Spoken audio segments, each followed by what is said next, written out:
que acompanha o Bahia Notícias nas redes sociais e também no próprio site, sejam bem-vindos à edição dos destaques do BN na Tela desta terça-feira, 19 de fevereiro de 2019. Nós estamos falando sobre duas operações da Polícia Federal deflagradas na manhã desta terça-feira. A primeira, a 60ª fase da Operação Lava Jato, a Operação Ad Infinito, tinha como alvo procedimentos e contratos da Odebrecht.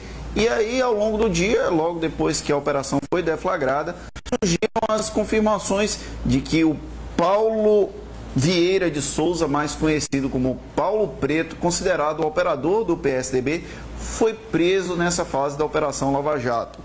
Segundo o MPF, o Paulo Preto teria mantido durante um bom tempo um bunker com mais de 100 milhões de reais, o dobro do valor encontrado naquele bunker da família Vieira Lima aqui em Salvador, cujas imagens assustaram a população brasileira.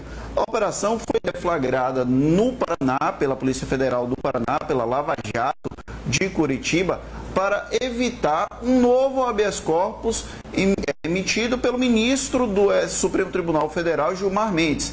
Por quê? Vamos fazer um parêntese aí. O Gilmar Mendes é relator dos processos da Lava Jato, que tem origem na Lava Jato de São Paulo. O Paulo Preto já foi preso em duas oportunidades e nessas duas oportunidades o Gilmar Mendes acabou libertando ele com habeas corpus no STF. Aí agora, quem comandou essa operação foi a Lava Jato de Curitiba, a Lava Jato do Paraná, que tem como o relator no STF o ministro Edson Fachin. Então, a Lava Jato está usando estratégias jurídicas para, de alguma forma, tentar fugir dessa lógica do Gilmar Mendes. Aí, o que é que acontece? Como o Paulo Preto teria movimentado alguns milhares de reais, alguns milhões de reais provenientes de recursos desviados também da Petrobras, os recursos teriam sido movimentados na Suíça, a Lava Jato de Curitiba pôde comandar esse processo e aí a Gabriela Hart, que é a magistrada, a juíza da 13ª Vara Federal de Curitiba, a juíza substituta, determinou a prisão de Paulo Preto.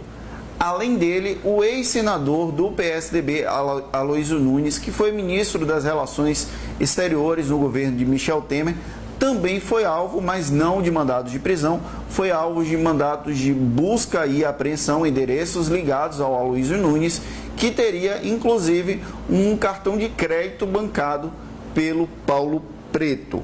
Essas são as informações que já foram divulgadas pela 60ª fase da Operação Lava Jato, conhecida como Operação Ad Infinito. Outra operação da Polícia Federal nesta terça-feira teve como alvo convênios entre o Ministério do Turismo e o Sistema S, principalmente as entidades ligadas à indústria. O presidente da Confederação Nacional das Indústrias, o Robson Braga, foi preso e, além dele, o presidente da Federação das Indústrias de Pernambuco, o Ricardo Essinger. Lembrando que a FEComércio, inclusive, pediu que fosse feito esse esclarecimento.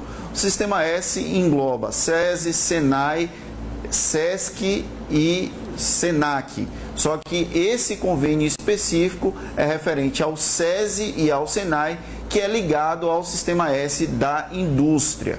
Além da prisão desses dois, o Ministério Público Federal divulgou que foram movimentados cerca de 400 milhões nesse processo que envolvia cursos que não seriam efetivamente administrados. Talvez o grande assunto político do dia tenha sido não as operações da Polícia Federal, mas a divulgação de áudios pelo ex-ministro da Secretaria-Geral da Presidência da República, Gustavo Bebiano. O Bebiano foi demitido ontem pelo presidente da República, Jair Bolsonaro, depois de um processo desgastante desde a última semana. Na terça-feira à noite, o Gustavo Bebiano deu uma entrevista ao jornal O Globo, dizendo que tinha conversado 3 vezes com o presidente da República, que estava internado no Hospital Albert Einstein, e que essa relação entre ambos estava normal, que não tinha nenhum problema, depois da divulgação daquelas candidaturas laranjas do PSL de Pernambuco. Aí na quarta-feira, o filho do presidente, o Carlos Bolsonaro, ele publicou no Twitter dizendo que Gustavo Bebiano era mentiroso e que ele não tinha falado com o Jair Bolsonaro na terça-feira.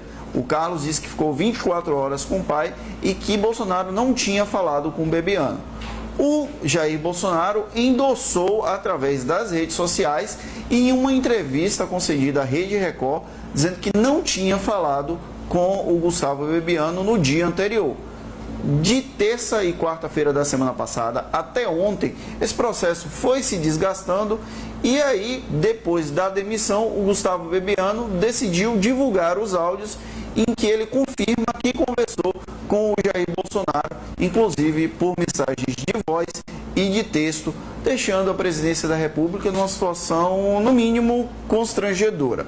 Esse assunto ainda vai repercutir e vai ter impacto em dois projetos que foram encaminhados, que estão em processo de serem encaminhados para a Câmara dos Deputados.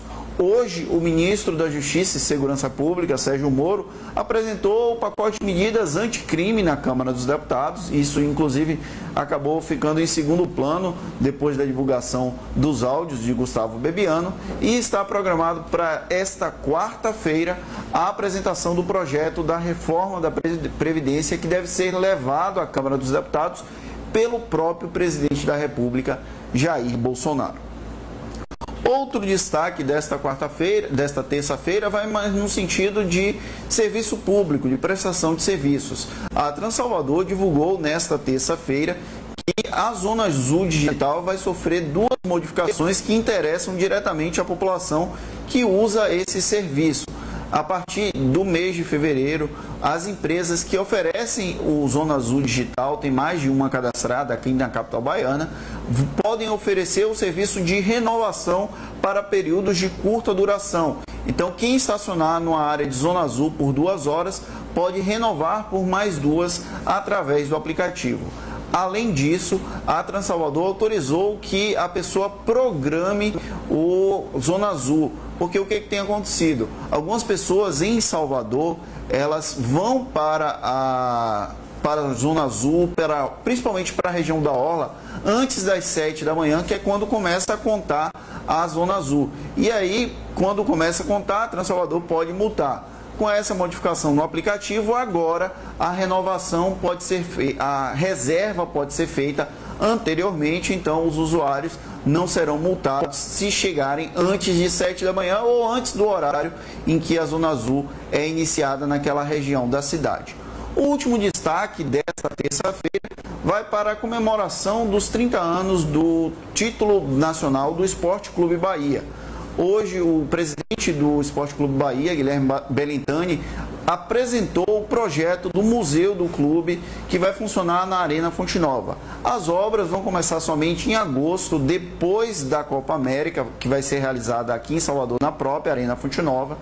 E entre os itens do acervo do Esporte Clube Bahia, o craque Bobô anunciou que vai doar a bola de prata que ele recebeu por ter sido o melhor jogador da posição dele na conquista do título de 1988 para o museu. Então, os torcedores do Bahia têm essa notícia. Hoje, inclusive, é a data que é comemorado os 30 anos do título de 88 do Esporte Clube Bahia. Esses são os principais destaques do BN na Tela desta terça-feira. Agora a gente vai para a última parte, quando nós interagimos com os leitores. Obrigado, Priscila. Mari Rodrigues sempre participando com a gente, o Adriano Sena, Genilson Carvalho ligado no Bahia Notícias, o Enilson Marte Xavier falando que o BN tá top, um abraço para ela, desculpa. Simone Lobão também falando com a gente, Josélia Figueiredo, Laelso Santos, o Gilberto Alves Gil, nessa o ministro da Economia afia a tesoura para cortar a grana do Sistema S. Era o que mais Guedes sonhava. Não espere nada de economista da Escola de Chicago. A previdência de Guedes é remetendo à chilena. Ele parece mais um chileno, o poderoso ministro.